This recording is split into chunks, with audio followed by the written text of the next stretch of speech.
Good morning sa lahat. Tayo na't magbasa ng ating libro guys. Magandang Balita Biblia. Today is 12 December 2023. Nandito na tayo sa aklat ng Ikalawang Kronika, chapter 12. Nilusob ng Ehipto ang Juda.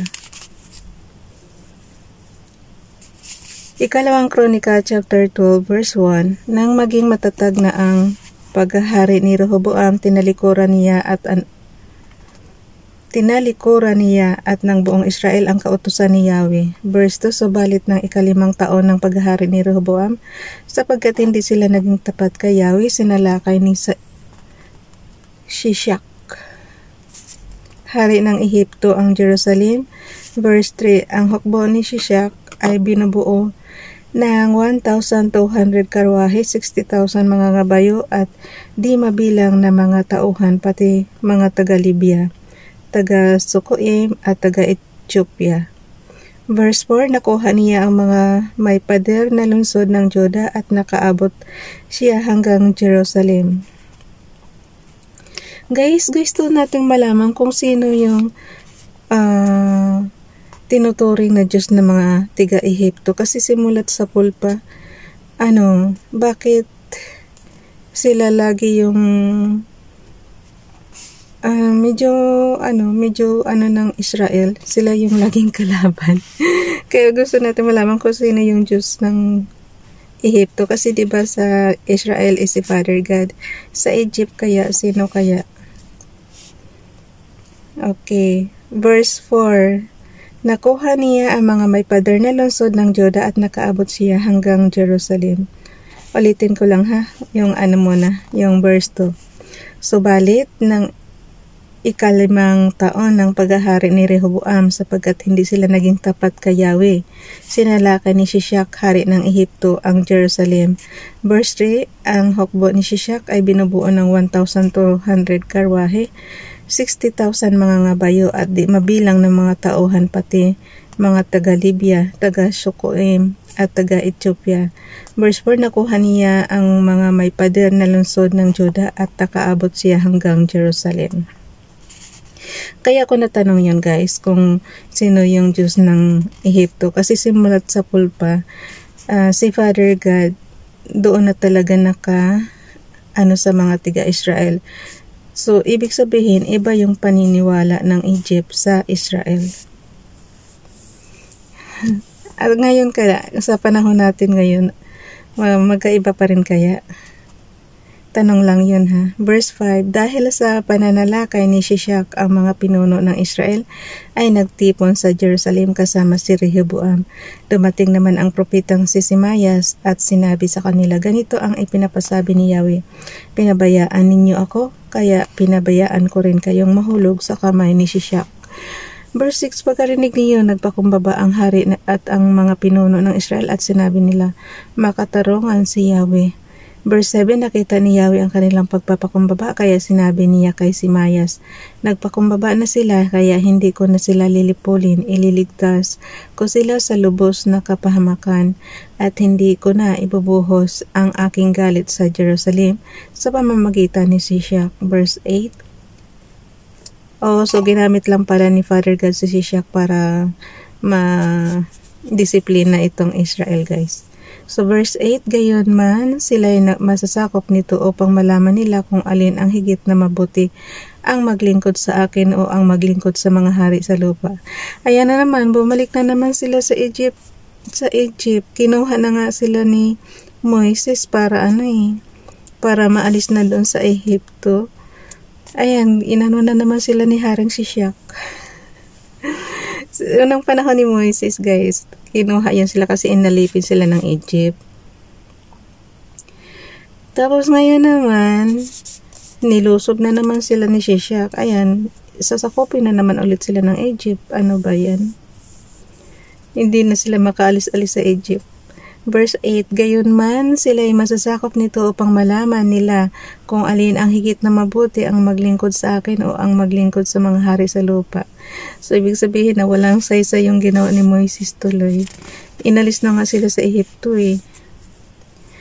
Verse 9, sinalakay ni Haring Shishak ng Ehipto ang lungsod ng Jerusalem at sinamsam ang mga kayamanan sa templo ni Yahweh at sa palasyo ng hari.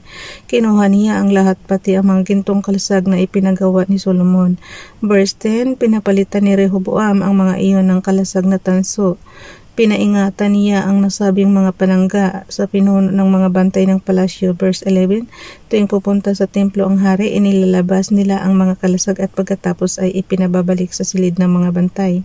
Verse 12, sapagkat nagpakumbaba si Rehoboam, hindi ganap na ibinuhos ng Diyos ang galit nito sa kanya. Hindi sila nalipol ng tuluyan at naging matiwasay na ang kalagayan ng Juda. O yun. Basta't magpakumbaba lang talaga, guys. Ang buod ng kasaysayan ng paghahari ni Rehoboam. Verse 13, naging matatag ang paghahari ni Rehoboam sa Jerusalem. 41 taong gulang siya nang magsimulang maghari at 17 taon siyang naghari sa Jerusalem, ang lungsod na pinili ni Yahweh sa lahat ng lipi ng Israel upang doon siya sambahin. Ang kanyang ina ay si Naama na isang Amonita. Verse 14, naging masama siya sapagkat hindi niya sinunod ang kalooban ni Yahweh. Verse 15, ang mga ginawa ni Rehoboam buhat sa simula hanggang sa wakas ay nakasulat sa kasaysayan ng propetang si Semayas at sa kasaysayan ng propetang si Edu. Patuloy ang digmaan ni Jeroboam at Rehoboam sa buong panahon ng paghahari nila. Verse 16, nang mamatay si Rehoboam, inilibing siya sa lungsod ni David at si Abias na anak niya ang humalili sa kanya bilang hari. Ikalawang Kronika, chapter 13, ang digmaan ni Abias at Jeroboam. Ikalawang Kronika, chapter 13, verse 1, nang 18 taon ng paghahari ni Jeroboam, si Abias ay nagsimulang maghari sa Juda. Verse 2, 3 taon siyang naghari sa Jerusalem. Ang kanyang ina ay si Mikayas na anak ni Uriel na taga-Gibeah. Nagkaroon ng digmaan sina Jeroboam at Abias. Kung tutuusin guys, magkakamag-anak yan kasi kaya lang naman nahati yung Israel na yan kasi nga naghimagsik yung lipi, yung 10 lipi guys. So ito na yun. Dalawang tatlong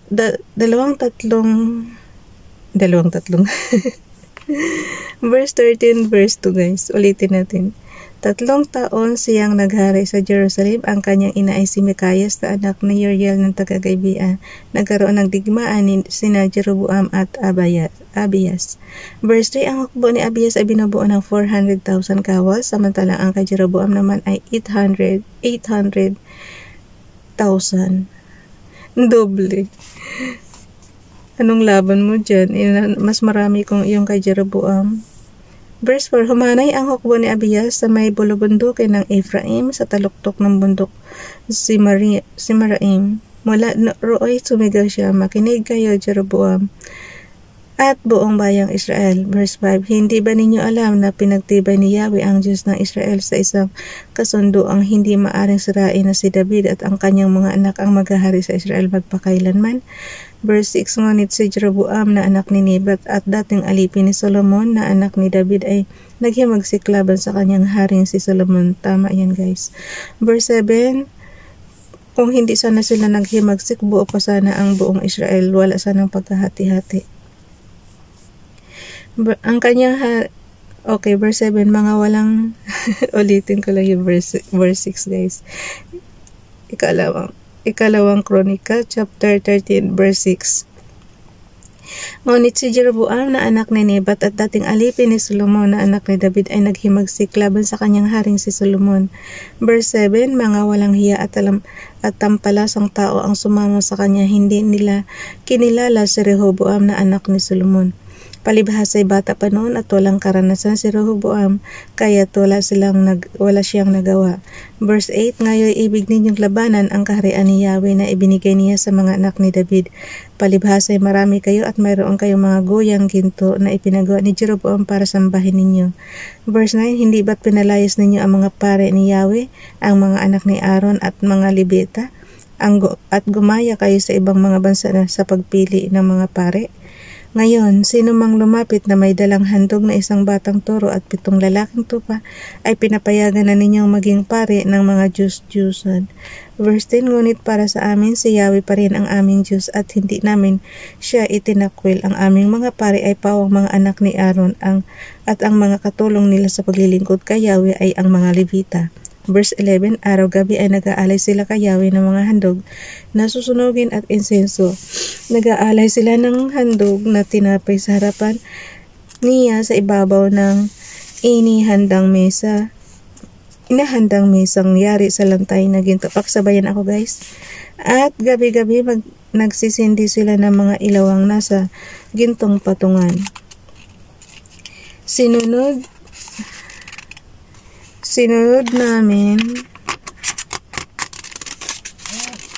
Nako po, may nag-text. Mamaya na ha.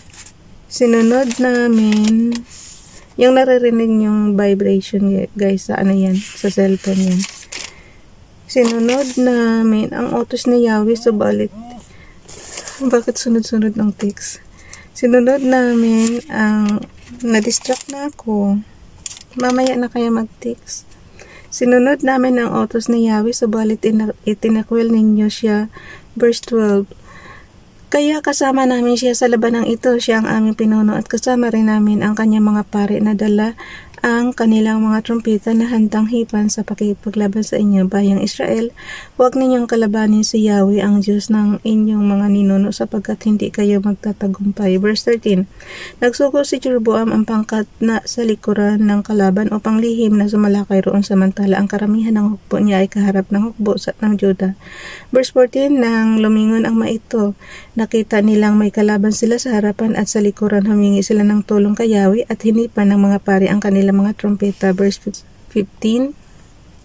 Sumigaw ang hukbo ng Juda at sa sandali iyon tinalo ng Diyos si Jeroboam at ang buong hukbo ng Israel sa harap ni Abias at ng Juda. Verse 16. Tumakas ang hukbo ng Israel sa Juda at itinulot ng Diyos na masakop sila ng Juda. Verse 17, nagtagumpay sina Abias, may 500,000 mahuhusay na kawal ng Israel ang napatay. Verse 18, mula noon, ang Israel ay nasakop ng Juda. Ito'y dahil sa pagtitiwala ng Juda kay Yahweh ang Diyos ng kanilang mga ninuno. Verse 19, tinugis ni Abias si Jeroboam at nasakop niya ang mga lungsod ng Bethel, Jesana at Ephron pati ang mga nayon nito. Verse 20, sa panahon ng paghahari ni Abias, hindi na nakabawi si Jeroboam hanggang sa patayin siya ni Yahweh. Verse 21, naging makapangyarihan si Abias, 14 ang kanyang asawa at ang mga naging anak niya 22 lalaki at 16 na babae. Verse 22, ang iba pang ginawa at sinabi ni Abias ay nakasulat sa kasaysayan ng propetang si Edo. Bukas na itong chapter 14 guys. Bye everyone. God bless.